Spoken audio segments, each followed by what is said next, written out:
Hey everyone, मैं आजाद लालू स्वागत करता हूं आपके अपने यूट्यूब चैनल अभ्यास एजुकेशन पर। जैसे कि आप लोग थंबनेल देख करके पता चल ही गया होगा, आज हम लोग करने वाले हैं वो हिस्ट्री के चैप्टर 3 जो है वो औद्योगिकरण के युग, यानी इसके सारे जितने भी ऑब्जेक्टिव क्वेश्चन और सब्जेक्टिव क्वेश्चन बन सकता है वो सारे हम आपको कवर कराएंगे, जो कि आपको कल यानी 25 तारीख को जो एग्जाम होने वाली है इसमें आपको पूरी तरह से मदद करेंगे। और बात की जाए इसमें से, अगर ये अभी हम जो बताएंगे इसमें जितनी भी इंपॉर्टेंट क्वेश्चन है आपको टिक आउट करेंगे। यानी कहना तो ये है कि जो भी हम आपको बताएंगे वो क्वेश्चन आएगा ही आएगा, ये बात हम कह रहे हैं, आप इस पे भरोसा करिएगा। हम लोग अभी जो पढ़ रहे हैं पहला आपको चैप्टर का नाम बता देते हैं, वो कौन सी है तो आप कहेंगे ये औद्योगिकरण के युग है। कौन सी है तो आप कहेंगे औद्योगिकरण के युग है। पहले हम लोग जो करेंगे वो सब्जेक्टिव क्वेश्चन करेंगे, उसके बाद जो करेंगे हम लोग ऑब्जेक्टिव क्वेश्चन करेंगे। क्या कोई दिक्कत है आपको? हम लोग पहला जो क्वेश्चन पे चलते हैं। यानी पहला क्वेश्चन कहता है औद्योगिकरण से आप क्या समझते हैं, यानी औद्योगिकरण के युग। क्या बोल रहे हैं आपको? औद्योगिकरण के युग, यानी औद्योगिकरण के युग से आप क्या समझते हैं, पहले हम लोग समझते हैं। तो औद्योगिकरण के युग से आप क्या समझते हैं? कहता है जिस युग में हाथ से निर्मित वस्तुओं का बनना कम हुआ, यानी ये कह रहे हैं कि जिस युग में हाथ से निर्मित वस्तुओं का बनना हुआ वो बंद कम हुआ तथा मशीन फैक्ट्री और तकनीक का विकास हुए, उसी को ही हम लोग क्या कहते हैं, औद्योगिकरण के युग कहा जाता है। प्यार से सुनिएगा। यानी कहना तो औद्योगिकरण के युग का क्या अर्थ है। यानी अगर आपसे पूछे औद्योगिकरण के युग का क्या अर्थ है तो आप कहेंगे औद्योगिकरण के युग का मतलब ही होते हैं कि जिस समय में अगर बात जाए जिस समय में वस्तुएं बनना कम हुए, यानी जो हाथ से बनने वाला वस्तुएं थे उस समय, जिस समय में हाथ से बनने वाला वस्तुएं था वो कम हुआ, और उसके साथ साथ बड़ी बड़ी मशीनें, बड़े बड़े फैक्ट्री लगने लगा, यानी बड़े बड़े मशीनें लगे, बड़ी बड़ी फैक्ट्रियां लगी और तकनीक का विकास हुआ। इस युग को हम लोग क्या कहते हैं, कहेंगे आप औद्योगिकरण के युग। फिर से सुनिएगा, हम आपको बताएं औद्योगिकरण के युग। औद्योगिकरण के युग उस युग को कहा जाता है, उस कालखंड को कहा जाता है जहां पर जो हाथ से बने वाला वस्तुएं थे वहां कम हुआ, हाथ से बने वाला जो वस्तुएं थी वो क्या हुआ, कम हुआ, और उसके जगह पर अब मशीनें आए, बड़े बड़े फैक्ट्रियां लगे, तकनीक का विकास हुआ। उस कालखंड में ही, उस कालखंड को ही हम लोग क्या कहते हैं, तो आप उस कालखंड को क्या कहेंगे, तो आप कहेंगे उस कालखंड को हम लोग औद्योगिकरण कहेंगे। क्या कहेंगे आप? औद्योगिकरण। आप इस बात को समझ चुके हैं। दूसरा को जो क्वेश्चन है, कहता है ब्रिटेन की महिला कामगारों ने स्पेन जेनी मशीन पर हमला क्यों क्या, व्याख्या कीजिए। ये बहुत इंपॉर्टेंट है, ये एग्जाम में आपको कल देखने को मिलेगा ही मिलेगा, इसलिए आप ध्यान से पढ़ लीजिए इसको। यानी ये क्या बोल रहा है, ये कह रहे हैं कि ब्रिटेन की जो महिलाएं हैं, जो कामगार ने, यानी जो ब्रिटेन की जितनी महिलाएं थे, जो कामगार लोग थे, यानी वो स्पेनिंग जेनी मशीन था उस पर हमला कर रहे थे। ऐसा क्या कर रहे थे, ऐसा क्यों करना चाह रहे थे, ये इंपॉर्टेंट है। ये 2025 में, ये 2025 के लिए जो है वो बहुत इंपॉर्टेंट है। आप इतनी इंपॉर्टेंट है आप कल्पना नहीं कर सकते। बात को याद रखिए, क्या बोल रहे हैं हम, ये इंपॉर्टेंट है मतलब है। चलिए आगे बढ़ते हैं। हाँ, नहीं आपको कहते हैं, ये कह रहे हैं कि जो ब्रिटेन की महिला स्पेनिंग जेनी मशीन पे हमला क्यों कर रहे हैं। आपको पता होगा, अगर स्पेनिंग जेनी मशीन की बात करते हैं, स्पेनिंग जेनी मशीन एक प्रकार का सूते काटने की मशीन था। अगर आप कहे जाए तो स्पेनिंग जेनी मशीन क्या है, तो आप कहेंगे एक सूते काटने की मशीन है। ये मशीन अगर बात जाए जो बनाया गया था वो किसके द्वारा बनाई गई थी, आप कहेंगे जो बनाया गया था वो कौन बना था, तो कहेंगे जेम्स ग्रिव्स के द्वारा बनाई गई थी।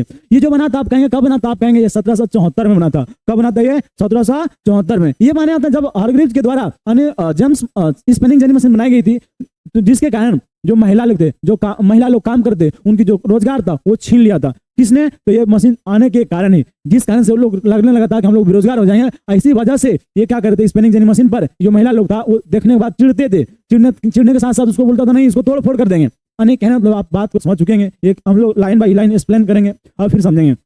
वही कहता है स्पेनिंग जेनी मशीन का आविष्कार जो क्या था वो किसने किया था, तो आप कहेंगे जेम्स हरग्रीव्स ने। कब क्या था, तो आप कहेंगे 1764 इसमें की गई थी। फिर सुनिएगा, और हम स्पेनिंग जेनी मशीन की बात करते हैं तो कहता है स्पेनिंग जेनी मशीन का जो आविष्कार है, स्पेनिंग जेनी मशीन का जो आविष्कार है वो किसने किया, तो कहेंगे आप जेम्स हरग्रीव्स ने किया था। कब क्या था, तो आप कहेंगे 1764 इसमें क्या था। तो इसी कारण कपड़े की बुनाई और सूत की कटाई का काम बहुत तेजी और कम लागत पर अकेला एक कारीगर ही पूरा करने लगा। यानी कहने मतलब ये है कि ये कहता है कि जब स्पेनिंग जेनी मशीन बना 1764 इसमें, इसी कारण से जो कपड़े की बुनाई था और सूते की कटाई था, यानी वो क्या हुआ, बहुत ही तेज हो गया। बहुत ही तेज होने के कारण उसकी जो लागत था, यानी जो बनाने की जो लागत था वो क्या हुआ, कम हुआ। और वो जो था अकेले ही व्यक्ति यानी बहुत ही ज्यादा मात्रा में काम कर लेता था। यानी मशीन पे खटना भाई, एक कोई आदमी लग जाएगा तो बहुत सारा काम कर सकता था।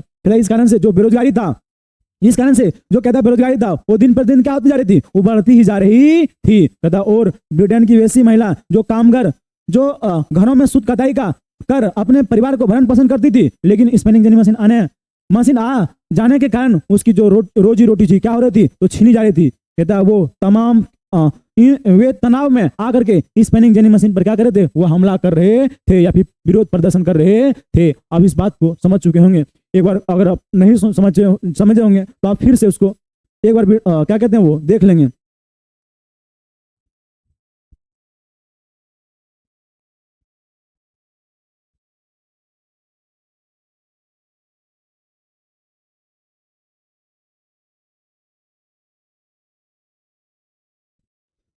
भेजे हम लोग क्वेश्चन देखते हैं।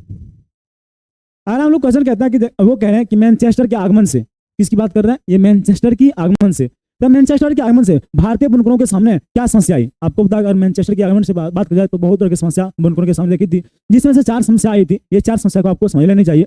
वो क्या है कि मैनचेस्टर के आगमन से भारतीय बुनकरों के सामने आई समस्या निम्नलिखित है। वो पहला क्या कहता है, भारतीय के कपड़े को निर्यात में कमी आया था। यानी अगर जब मैनचेस्टर यहाँ भारत आए थे, मैनचेस्टर जब भारत आए थे, भारत में आने के कारण जो कपड़े की निर्यात था उसमें क्या आया, तो आप कहेंगे कमी आया था। दूसरा जो था वो स्थानीय जो बाजार था वो धीरे धीरे क्या होने लगा था, तो आप कहेंगे जो स्थानीय बाजार था वो धीरे धीरे सिकुड़ने लगा था। तीसरा जो था जो अच्छी कपास था वो धीरे धीरे क्या होना था, वो मिलना बंद हो चुका था। और चौथा जो था वो लागतें जो था वो कम हो रहे थे। आप इस 3-4 बातों को अच्छी तरीके से ध्यान में रखेंगे।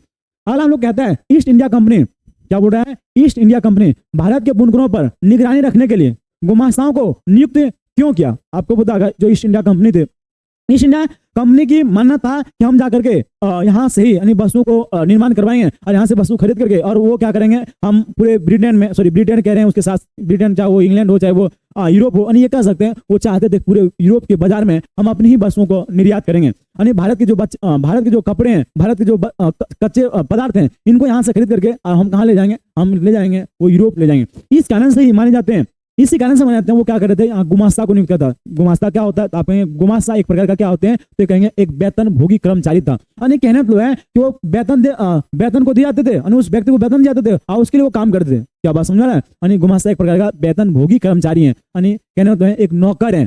कौन सी है वो, एक नौकर है। वो क्वेश्चन सुनिएगा क्या कह रहा है, ईस्ट इंडिया कंपनी, कौन, ईस्ट इंडिया कंपनी यानी यूरोपीय कंपनी है। यानी ये कहता है ईस्ट इंडिया कंपनी भारत के बुनकरों पर, कहाँ के बुनकरों, तो भारत के बुनकरों पर निगरानी रखने के लिए कौन सी नियुक्त किया है, तो गुमास्ता। हम आपको बताएं गुमास्ता मतलब क्या होते हैं, आपको बताएं गुमास्ता एक वेतन भोगी कर्मचारी थे। यानी वही कह रहे हैं गुमास्ता को नियुक्त क्यों किया, आखिरकार वो क्यों करना चाहते थे देश का। हम आपको बताएं वो अच्छी तरह से, इसलिए जो ईस्ट इंडिया कंपनी गुमास्ता को नियुक्त करने का एक ही वजह था ताकि यहाँ से जो सामान है वो अच्छी तरीके से सस्ते कीमत पर फिक्स समय पर, यानी कहना तो है कि समय पर ही उनको क्या मिल जाए, ये सारी बातें मिल जाए, सामान मिल जाए, इस कारण से उसको नियुक्त कर रहे हैं। ऐसे भी समझो हम व्यापार करना चाहते हैं, क्या हम अकेले व्यापार कर पाएंगे, क्या नहीं। इस सिस्टम कहना कि हम अपने अंडर में नौकर रखेंगे, तो इस प्रकार का नौकर रखा हुआ है ताकि वो हर व्यापार को सुलभ कर सके। इस कारण से ये कह सकते हैं वो गुमास्ता को नियुक्त किया हुआ है। लेकिन वो और भी काम कर रहे हैं, ये गुमास्ता का क्या काम कर रहे थे भारत में, ये सारी बातें हम लोग समझने का प्रयास करते हैं। यानी जब गुमास्ता नियुक्त किए गए थे भारत में, वो कौन कौन से कार्य कर रहे थे उन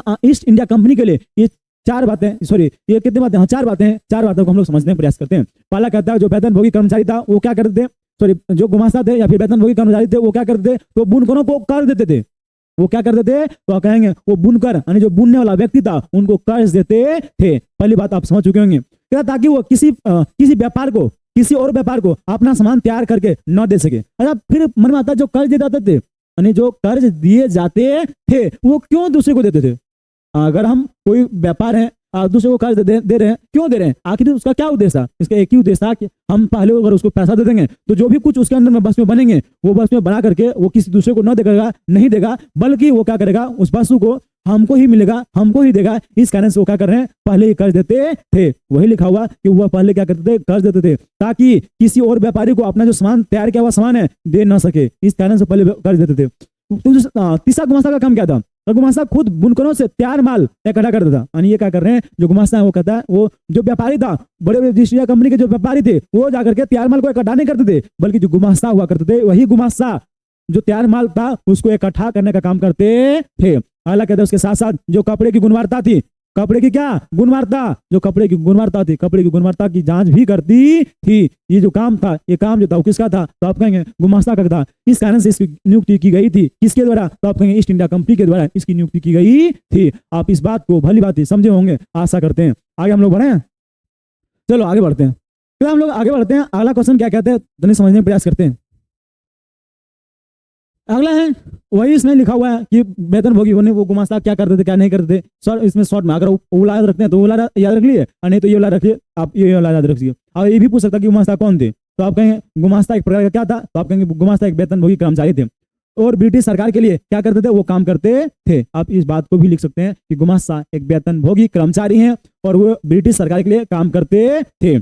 ये भारतीय बुनकरों पर निगरानी रखते थे, यानी ये क्या करते थे, तो भारतीय जो बुनकर थे उनके ऊपर निगरानी रखते थे। उसके साथ साथ वस्तुओं की गुणवत्ता की जांच करते थे, यानी उसके साथ साथ क्या कर रहे हैं, वो वस्तुओं की गुणवत्ता की जांच करते थे। कहता है उसके साथ साथ ईस्ट इंडिया कंपनी परंपरागत बिचौलिया और व्यवसायियों को खत्म करने चाहते थे। यानी जो ईस्ट इंडिया कंपनी थे वो परंपरागत पहले से जो चल रहे जो बिचौलिया था व्यापार था उनको खत्म करने के लिए इसको नियुक्त की गई थी। इसके पीछे कंपनी का उद्देश्य था व्यापार के सीधा नियंत्रण बनाए जा सके, इसलिए भारतीय बुनकरों के लिए निगरानी रखने के लिए गुमास्ता को नियुक्त की गई थी। आप इस बात को भली भांति समझ चुके होंगे। अगला हम लोग पढ़ते हैं। आप उस क्वेश्चन इसका आंसर उला लिख सकते हैं, नहीं तो उला लिख सकते हैं, कोई दिक्कत नहीं होना चाहिए।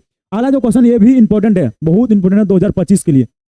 कब के लिए, आप कहेंगे 2025 के लिए मोस्ट इंपोर्टेंट है। आप इतना इंपोर्टेंट आप कह नहीं सकते हैं, जितना बीबीआई लगा सकते हैं। कौन सी लगाना है, बीबीआई। अरे बीबीआई नहीं बोल रहे हैं, बीबीआई बोल रहे हैं। यानी कहने मतलब है आप जितनी तरह से जितने लगाएंगे उतना कम है, यानी ये वेरी इंपॉर्टेंट है भाई, याद रखना आपको। यानी हम लोग पढ़ते हैं क्या 17वीं शताब्दी में यूरोपीय शहरों में जो सौदागर थे गांव के किसानों और कारीगरों से काम करवाने लगे थे। ऐसा क्यों, यानी क्यों करना, आपको पता अगर हम 17वीं शताब्दी के जो लोग हैं, 17वीं शताब्दी की अगर बात की जाए तो वो क्या कर रहे हैं, जो यूरोपीय कंपनियां थे, यूरोपीय जो व्यापार थे, वो क्या करें आप जाकर के शहर में काम न करवा करके आप गाँव की ओर रुख करें, यानी वो गाँव में जाकर के व्यापार करना पसंद करें। ऐसा क्यों करना चाह रहे हैं, तो सुनिएगा। वो कहते हैं 17वीं शताब्दी में यूरोपीय शहरों में सौदागर गांवों में किसानों और कारीगरों से काम करवाने लगे थे। इसका निम्नलिखित कारण थे। पहला क्या कहता है, तो कहता है 17वीं और 18वीं शताब्दी में यूरोपीय शहरों के सौदागर गांवों की तरफ रुख करने लगे थे। वे किसानों और कामों से कारीगरों को पैसा देते थे और उनके अंतर्राष्ट्रीय बाजारों के लिए उत्पादन करवाते थे। इस बात समझ चुके हैं। ये कह रहे हैं कि 17वीं और 18वीं शताब्दी की बात करते हैं, यानी 17वीं और 18वीं शताब्दी की बात करते हैं। उसमें क्या करें, जो यूरोपीय शहरी जो सौदागर थे वो गांव की तरफ गया, यानी वहां उधर की रुक करने लगा और रुक करके जो किसान थे, जो कारीगर थे, उसको क्या दिया, पैसा दिया, ताकि जो अंतर्राष्ट्रीय बाजार के लिए उसको उत्पादन करवा सके। पूछ रहा है कि जो यूरोपीय सौदागर थे, यानी जो शहरी सौदागर थे, वो गाँव की ओर गया। क्यों गया, इसलिए गया ताकि वहां जाकर के उत्पादन कर सके, यानी उत्पादन करवा सके। किनसे, तो आप कहेंगे किसान थे। किनसे, जो बुनकर थे उनसे। इस कारण से देखा जाए वो गांव की ओर गए थे। क्यों करवाना चाहते थे, ताकि उसका उत्पादन कर सके, अंतर्राष्ट्रीय बाजार यानी विश्व के कोने कोने में जाकर के अपने वस्तु को बेच सके। क्या आप इस बात को समझ पाए, तो आप कमेंट जरूर करेंगे हाँ सर अच्छी तरीके से समझ आ चुका है। अगला हम लोग पढ़ते हैं।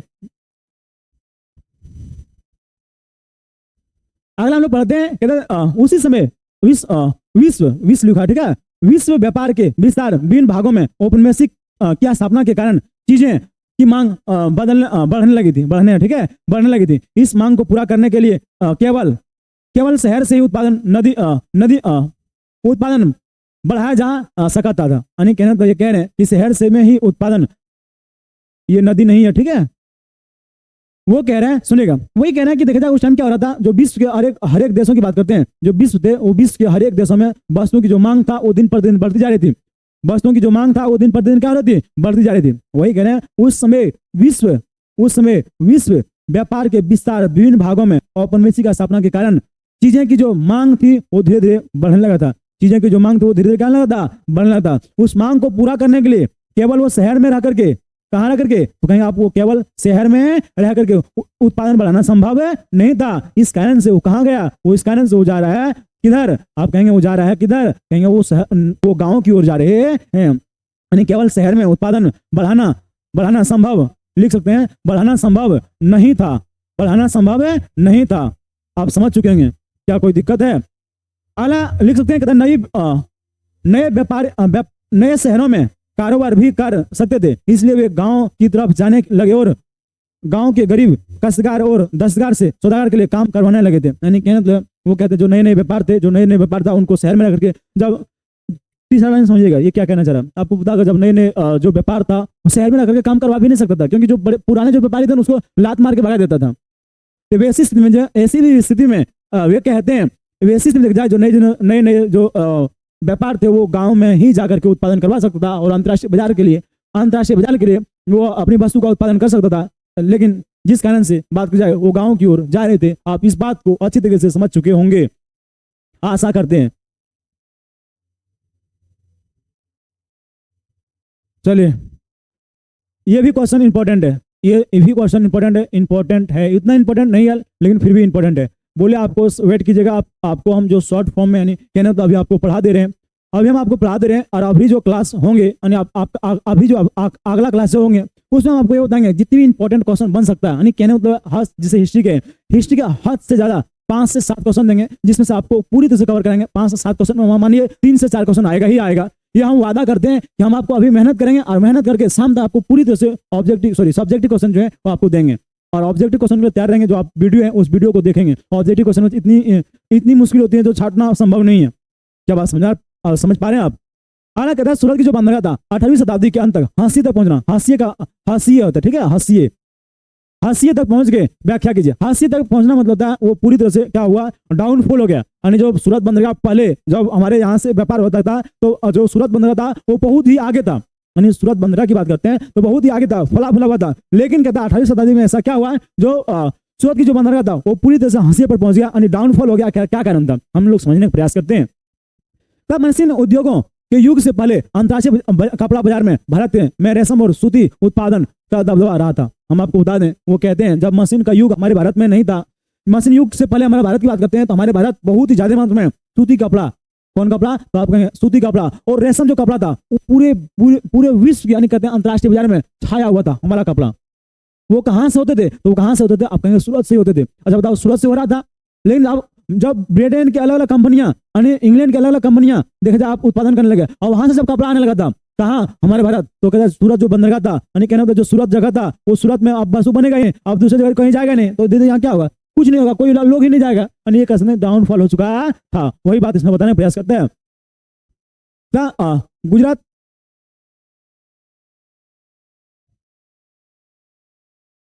कहता गुजरात के तल पर स्थित बंदरगाह के जरिए भारत के खाड़ी और लाल सागर के बंदरगाह के जुड़ा हुआ था। यानी कहता देखा जाए जो गुजरात के तल पर स्थित बंदरगाह था यानी जो सूरत बंदरगाह था वो कहता है उसके जरिए कहता जो भारत की खाड़ी था और लाल की जो खाड़ी था उससे बंदरगाह के जरिए देखा जाए पूरे विश्व में जाने और आने का काम करते थे। वह निर्यात व्यापार इस नेटवर्क में बहुत सारे भारत व्यापारी और बैंकर सक्रिय थे। यानी कहता जब इसमें व्यापार हो रहा था, व्यापार होने के दरमियान में हर एक लोग सक्रिय था, हर एक लोग क्या है, सक्रिय हैं। यानी वो कह रहे हैं चाहे वो व्यापारी हो चाहे वो बैंकर हो, हर एक लोग शामिल था। लेकिन कहता है 1750 के दशक में भारतीय सौदागर के नियंत्रण वाला यह नेटवर्क टूटने लगा था। यानी कहना था जिस तरह से पहले दरमियान में ये कह रहे हैं कि जिस तरह से देखा जाए सूरत था वो पूरी से फला था, लेकिन 1750 तक आते थे जो भारतीय सौदागर था यानी जो भारतीय व्यापार थे यानी उसके धीरे धीरे नियंत्रण जो था वो धीरे धीरे उस पर जो नेटवर्क था उसके नेटवर्क पर नियंत्रण करने लगा था। फिर मन में आया कि नेटवर्क पर इसके नेटवर्क मतलब समझ रहे हो, इसकी जो फैलाव था उसके ऐसा क्यों होने लगा था, तो आप कहेंगे इस पे सौदागर पर नियंत्रण कौन कर रहे थे, तो कहेंगे वो यूरोपीय कंपनियां धीरे धीरे कर रहे थे। यानी वही कहता है यूरोपीय कंपनियां की ताकत बढ़ती जा रही थी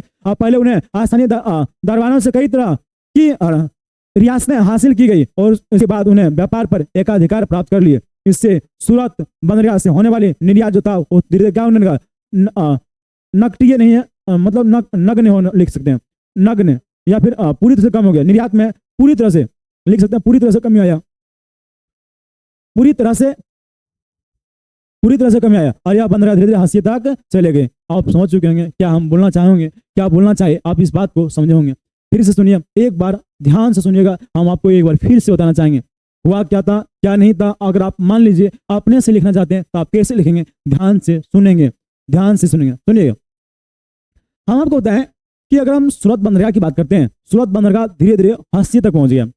सूरत बंदरगाह जो था वो धीरे धीरे हाशिए तक पहुंच गया। आखिरकार कैसे हुआ, वो हाशिए तक पहुंच गया, यानी वो डाउनफॉल हो गया। यानी वो कह सकते हैं जो वहां पर बहुत ही ज्यादा लोग आते जाते थे वो वहां जाने आने बंद कर दिया। ऐसा क्या कारण था, हम आपको बताएं कि जब शुरुआती दिन में देखा जाए जो सूरत बंदरगाह थी बहुत ही आगे, यानी बहुत ही जान पहचान नाम था उन लोगों बंदरगाह का। आखिरकार क्या हुआ, आज हम लोग सूरत बंदरगाह का नाम भी नहीं जानते हैं, बहुत सारे सिंगल लोग होंगे। आखिर क्या हुआ तो सुनिएगा, बताता कि बात की जाए इसका पहले नाम कैसे था, आप कहेंगे जानते हो सूरत बंदरगाह से ही माने जाते हैं हमारे भारत के जो सूरत बंदरगाह है उस सूरत बंदरगाह से ही भारत के अलावा अन्य देशों ने पूरे विश्व में हमारे जो सूती कपड़े थे, रेशम कपड़े थे, उनका व्यापार होता था। व्यापार होने के कारण माने जाते हैं, व्यापार होने के कारण ही व्यापार होने के कारण ही वो कहते हैं पूरे विश्व में अपनी पहचान था हम भारतीय लोगों की, हम भारतीय कपड़ों की। लेकिन कहता है हमारे भारत में जो अंग्रेज लोग थे यानी जो उपनिवेशी लोग थे वो क्या क्या यहाँ पर हमारे भारत के जो महान महान लोग थे यानी जो ये राजा महाराजा थे उनसे अनुमति लिया। अनुमति लेने के बाद बात जब वो यहाँ पर अपना धीरे धीरे नियंत्रण स्थापित किया और नियंत्रण स्थापित करने लगा तो धीरे धीरे जो हमारे व्यापार थे व्यापारों पे भी नियंत्रण स्थापित करिए। और जैसे हमारे भारत के व्यापारी पे नियंत्रण किया तो नहीं कहना तो अपने अंडर में कर लिया और जैसे ही कर लिया तो कहना मतलब धीरे धीरे हमारे जो सूरत से व्यापार हो रहा था पूरे विश्व में और वो होना बंद हो गया और धीरे धीरे हमारे जो सूरत की बंद गया था वो धीरे धीरे क्या हो गया, डाउनफॉल हो गया। इस बात को आप समझ चुके होंगे यानी आपको इस बात को याद रखनी है, ये इंपॉर्टेंट क्वेश्चन है। आगे हम लोग बढ़ते हैं। हम लोग कहते हैं औद्योगिकरण, हम लोग अभी जो है वो क्या करेंगे, ऑब्जेक्टिव क्वेश्चन करेंगे। सुनिएगा, औद्योगिक क्रांति सर्वप्रथम कहाँ देखी गई थी? अगर आपसे औद्योगिक क्रांति की बात करते हैं, औद्योगिक क्रांति जो है सबसे पहले देखी गई थी वो कहाँ देखी गई थी? तो आप कहेंगे इसको इंग्लैंड में देखी गई थी। कहाँ देखी गई थी? तो आप कहेंगे इंग्लैंड में देखी गई थी। तो भाप के इंजन, कौन इंजन? भाप के इंजन का आविष्कार किसने किया था? तो आप कहेंगे भाप के इंजन जेम्स वाट ने किया था, आर्कराइट ने किया था, फोर्ट विलियम ने किया था या फिर निकलसन ने किया था? चलिए भाप के इंजन जो क्या था वो भाप के इंजन का आविष्कार किसने किया था? तो आप बताएंगे जेम्स वाट, आर्कराइट, फोर्ड या निकलसन।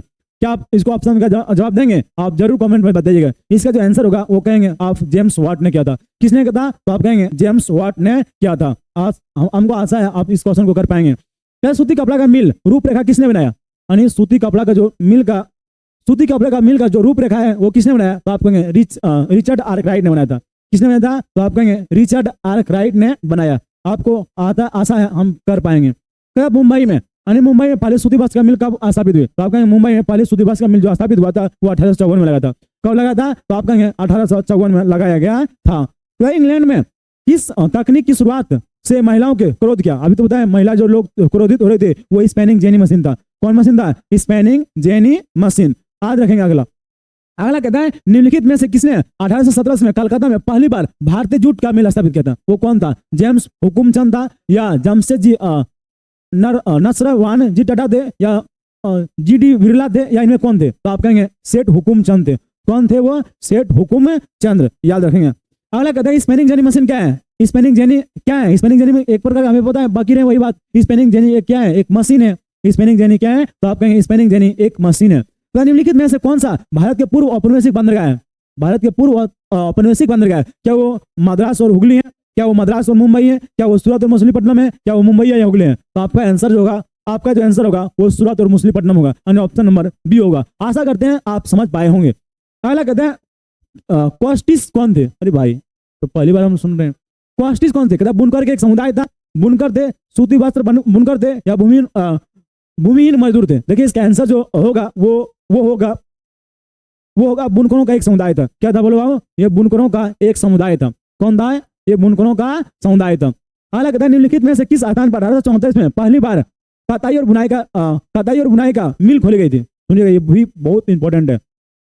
ये भी बात इंपॉर्टेंट है कि अगर आपसे ये पूछ रहा है कि निम्नलिखित में से किस स्थान पर 1834 में पहली बार कताई और बुनाई का मिल खोली गई थी, तो आप कहेंगे कानपुर में या फिर मद्रास में या फिर मुंबई में या फिर अहमदाबाद में? तो आप कहेंगे इसका जो आंसर होगा वो मद्रास होगा, यानी वो मद्रास यानी चेन्नई में खोली गई थी। आशा करते हैं आप इस बात को समझ चुके होंगे। तो यूरोपीय देश में किस देश की कपड़ों की अत्यधिक मांग थी? भाई आपको पता होगा यूरोपीय देश में सबसे ज्यादा मांग जो होता है वो किसकी कपड़े मांग थी? तो आप कहेंगे भारत के देशों की कपड़े की मांग बहुत ज्यादा मात्रा में था। तो ईस्ट इंडिया कंपनी ने भारत के बुनकरों पे नियंत्रण या निगरानी रखने के लिए या माल कटाव और गुणवत्ता की जांच करने के लिए किसकी नियुक्ति की था? क्या वो ठेकेदार था, जमींदार था, गुमास्ता थे या सौदेगार थे? तो आप कहेंगे वो गुमास्ता थे। कौन जी थे वो? गुमास्ता। क्या थे वो? गुमास्ता। क्या कोई दिक्कत है? किस मशीन के आने के से बुनकरों के बड़े करघे चलाने और चौड़े अरज कपड़ा बनाने की मदद मिली? बोलो कौन सा मशीन था? भाप इंजन था, स्पैनिंग जेनी मशीन था या फ्लाई शटल था या इनमें से कौन थे? सुनिएगा क्वेश्चन क्या कह रहा है, ध्यान से सुनिएगा। कहता है कि किस मशीन के आने से बुनकरों को बड़े करघे चलाने और चौड़े अरज कपड़े बनाने में मदद मिला? तो क्या वो भाप इंजन था, स्पैनिंग जेनी मशीन था या फिर फ्लाई शटल थे या इनमें से कोई नहीं था? तो आपका आंसर जो होगा वो फ्लाई शटल होगा। कौन सा होगा? वो फ्लाई शटल। चलिए अगला देखते हैं। अगला कहता है इंग्लैंड में कौन सा नगर, इंग्लैंड के जो कौन सा नगर फ्लिंस सेंटर के रूप में विकसित हुआ था? फ्लिंस सेंटर के रूप में विकसित हुआ था। चलिए बताइए, क्या वो लंदन थे, क्या वो आयरलैंड थे, क्या वो हेम्पशायर थे, या फिर वारमोट थे? चलिए बताइए इसका आंसर।